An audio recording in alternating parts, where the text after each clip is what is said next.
कैसे हैं आप सभी? आई होप अच्छे होंगे, राइट। चलिए, मैं योगिता प्रजापति यूट्यूब चैनल पे आप सभी बच्चों का स्वागत करती हूँ और आज मैं आपके लिए लेके एक्सरसाइज 3.6 का क्वेश्चन नंबर फर्स्ट का फर्स्ट पार्ट, राइट बच्चों। आज हम एक्सरसाइज स्टार्ट कर रहे हैं तो प्लीज ध्यान से समझिएगा और इसके सभी सब मैं सॉल्व कराऊंगी क्योंकि आज हमारा फर्स्ट पार्ट है। अब देखिए इस समय क्या पूछा गया है, ठीक है। तो चलिए, रेडी हैं आप? चलिए करते हैं स्टार्ट। देखिए बच्चों, निम्न समीकरणों के युग्मों को रैखिक समीकरणों के युग्म में बदल के हल कीजिए। तो ये आपको आपके सामने जो इक्वेशन दे रखी है ये हमारी प्रॉपर इक्वेशन ही है जिसे हमने बस देखते ही प्रतिस्थापन विधि या विलोपन विधि से सॉल्व कर दिया। ये काफी डिफरेंट है, इसे हमें रैखिक समीकरण के युग्म में बदलना होगा। उसके बाद फिर हम विलोपन विधि या प्रतिस्थापन विधि से इसे सॉल्व करेंगे, राइट बच्चों।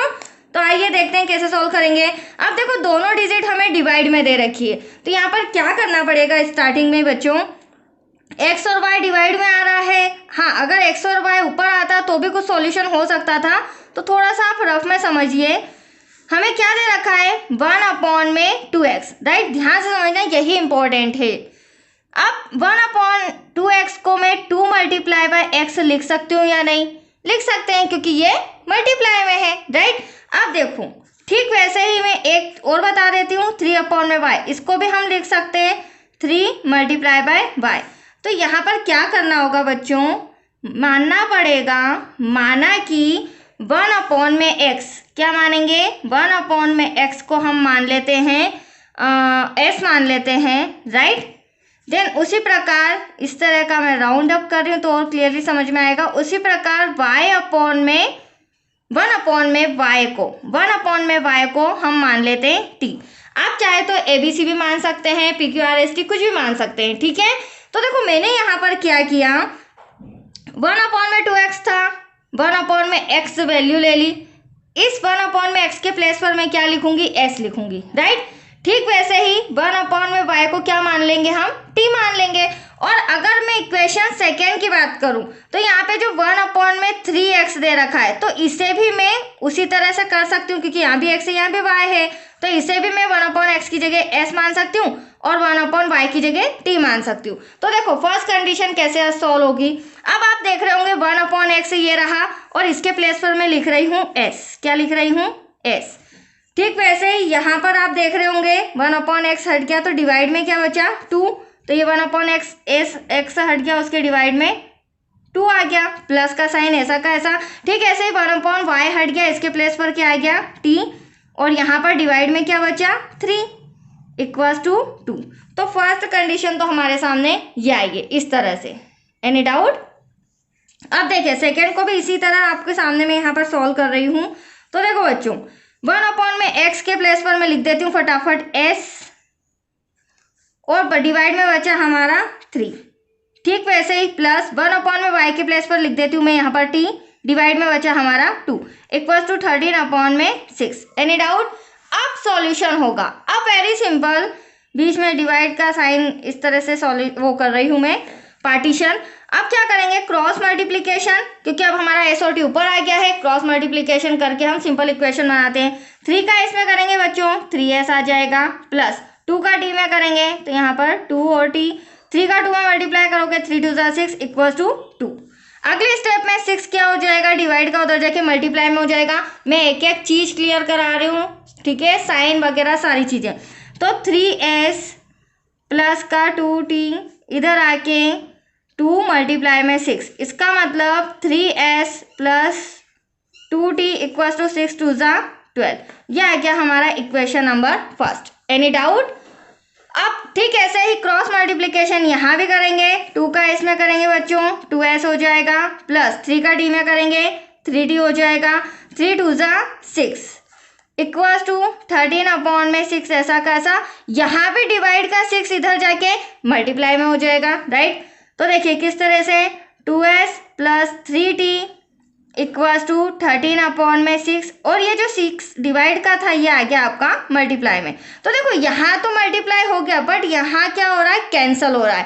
तो यहाँ मल्टीप्लाई तो हम करेंगे बट कैंसिल होने पर, ठीक है, तो ये कैंसिल हो गया। तो एटलीस्ट आपका इक्वेशन आया है 2s प्लस 3t = 13, जिसे हम नाम दे देते हैं इक्वेशन नंबर सेकेंड। तो इस तरह ये मैंने दो रैखिक युग्म बना लिए हैं, दो रैखिक समीकरण आ चुके हैं बच्चों आपके सामने। अब एज यू विश आपको विलोपन से करना है, वो भी मैंने मेथड सिखाई है, प्रतिस्थापन से करना है, वो भी मैंने मेथड सिखाई, ठीक है। तो फिलहाल यहाँ पे मैं समीकरण 1 व 2 को विलोपन विधि से सॉल्व कर रही हूँ, राइट। अब देखिए समीकरण 1 मेरा है 3s plus 2t equals to 12, 2s plus 3t equals to 13। अब देखो विलोपन विधि का फर्स्ट रूल क्या होता है, फर्स्ट रूल ये होता है कि s के गुणांक या फिर t के गुणांक सेम होना चाहिए। फर्स्ट रूल तो ये हो गया, राइट। अब सेम होने के लिए अगर सेम नहीं आते हैं तो क्या करना पड़ेगा हमें, क्रॉस मल्टीप्लीकेशन। क्रॉस मल्टीप्लीकेशन मतलब कि 2 का मल्टीप्लाई ऊपर और 3 का मल्टीप्लाई नीचे। अगर आपकी इच्छा हो तो t की डिजिट भी ले सकते हैं, एज यू विश, आपके ऊपर डिपेंड करता है, राइट बच्चों। अब मैंने यहाँ पे s की डिजिट ली है तो ये 2 का समीकरण 1 में मल्टीप्लाई होगा, मतलब कि 2 3 जा 6s प्लस 2 2 जा 4, 12 का 2 में करेंगे 24, ठीक वैसे ही 3 का 2 में करेंगे 3 2 जा 6s प्लस 3 3 जा 90 और 13 3 जा 39। तो आप लोग देख रहे होंगे यहाँ पर अब मेरा s समान आ रहा है, बराबर आ रहा है, ठीक है। अब फर्स्ट रूल तो हम ले आए। अब सेकेंड रूल में क्या है कि हमें जो भी s या t या xyz सेम लाना है, तो सेम तो आ गया। सेकेंड रूल विलोपन विधि का ये कहता है कि इनके चिन्ह असमान होना चाहिए, तो इनके भी, इसका भी चिन्ह प्लस है, इसका भी चिन्ह प्लस है, तो यहाँ पर हमें इंस्ट्रक्शन लिखना पड़ेगा चिन्ह बदलने पर या चिन्ह घटाने पर, ठीक है। तो क्या हो जाएगा, प्लस का माइनस, प्लस का माइनस, प्लस का माइनस, ये वाली डिजिट देखना है। यहाँ प्लस का 6x है तो माइनस का, प्लस का माइनस, प्लस का माइनस। अब हमारा फोकस ऊपर वाले साइन और नीचे वाले साइन से होगा जो हमने लगाया है, राइट बच्चों। तो देखो मैंने जैसे ही साइन चेंज किया तो ये मेरा s जो सेम था प्लस माइनस कैंसिल हो गया, ठीक वैसे ही यहाँ माइनस का t और ये प्लस का 4t, 9 में से 4 गया 5 बचा, बट बड़ी संख्या माइनस की है, इस बात का आप ध्यान रखिएगा। 9 में से 4 गया 5, 3 में से 2 गया 1, बट बड़ी संख्या माइनस की है, माइनस से माइनस कैंसल। अब यहाँ पर हम t की वैल्यू लाना है, तो 15 अपॉन में 5 कैंसल करेंगे, 5 1 जा 5, 5 3 जा 15, तो एटलीस्ट t इक्वल्स टू क्या आया बच्चों 3। ये t की वैल्यू हमारी आ चुकी है। अब t की वैल्यू आ गई तो हम क्या निकालेंगे, s की वैल्यू। एज यू विश समीकरण 1 या 2 दोनों में रख के आप सॉल्व कर सकते हैं, ठीक है। तो यहाँ पर फिलहाल मैं समीकरण 1 रख रही हूँ, आप समीकरण 2 से ट्राई कीजिएगा। अगर आपका आंसर एग्जैक्टली आ जाता है तो प्लीज़ कमेंट बॉक्स में भी भेजिएगा, ठीक है बच्चों।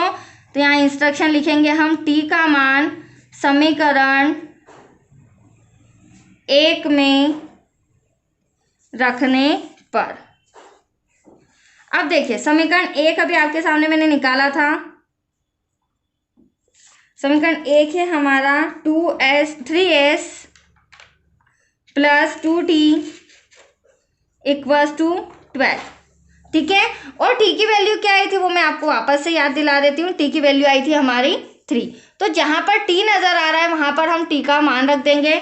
3s तो ऐसा का ऐसा बच्चों, प्लस 2 ऐसा का ऐसा, t के प्लेस पर आ जाएगा 3 इक्वल्स टू 12, 3s ऐसा का ऐसा, 3 2 जा 6 इक्वल्स टू 12, 3s ऐसा का ऐसा, 12 ऐसा का ऐसा, प्लस का 6 उधर जाके माइनस का हो जाएगा, राइट। माइनस करेंगे तो कितना आएगा हमारे सामने 6। अब चूंकि हमें s चाहिए, इंटू का 3 डिवाइड में आ जाएगा, 3 1 जा 3, 3 2 जा 6, तो एटलीस्ट आपका s भी आ चुका है 2।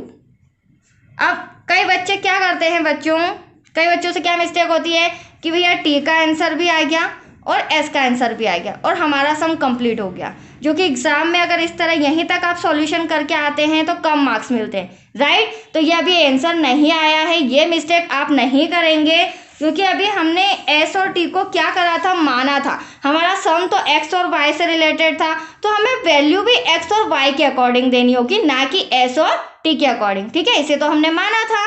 तो अब देखिए यहाँ पर किस तरह हम x और y की वैल्यू लाते हैं, ये इंपॉर्टेंट है बच्चों। अब देखिए 1 अपॉन में x इक्वल्स टू को क्या माना था हमने, s, देन 1 अपॉन में y इक्वल्स टू इसे क्या माना था, t। तो 1 अपॉन में x तो ऐसा कैसा, s की वैल्यू क्या आई है अभी आपके सामने 2 आया है, 1 अपॉन में y, t की वैल्यू हमारी आई थी 3। डिवाइड में कुछ नहीं, दोनों तरफ 1। क्रॉस मल्टीप्लीकेशन करेंगे बच्चों, x का 2 में करेंगे 2x आएगा, 1 का 1 में करेंगे 1 1 जा 1। अब अगली स्टेप हमारी हो जाएगी x इक्वल टू क्या हो जाएगा यहाँ पे 1 ऐसा का ऐसा इंटू का 2 डिवाइड में। That's your answer. आपको इसे भी पूरी तरह सॉल्व करके बताना होगा, तभी टीचर सर मैडम जिनके पास भी आपकी कॉपी जाती है फुल में से फुल मार्क्स मिलेंगे। y का 3 में मल्टीप्लाई किया 3y 1 1 जा 1, ठीक वैसे ही 1 इंटू का 3 कहाँ जाएगा डिवाइड में। ये आ गई आपकी value, that's your answer. I hope आपको समझ में आया होगा बच्चों। तो इसकी आपको 2-4 बार प्रैक्टिस करनी होगी क्योंकि ये थोड़ा सा डिफिकल्ट है और एग्जाम में 5 मार्क्स में आता है, राइट बच्चों। और इसमें अब मैं आगे सेकेंड पार्ट थर्ड पार्ट जितने भी सम 7-8 सम में समथिंग वो सभी कराऊंगी, तो आपकी प्रैक्टिस अच्छी हो जाएगी, राइट। तो चलिए आज के लिए इतना ही। ओके, थैंक यू बच्चों।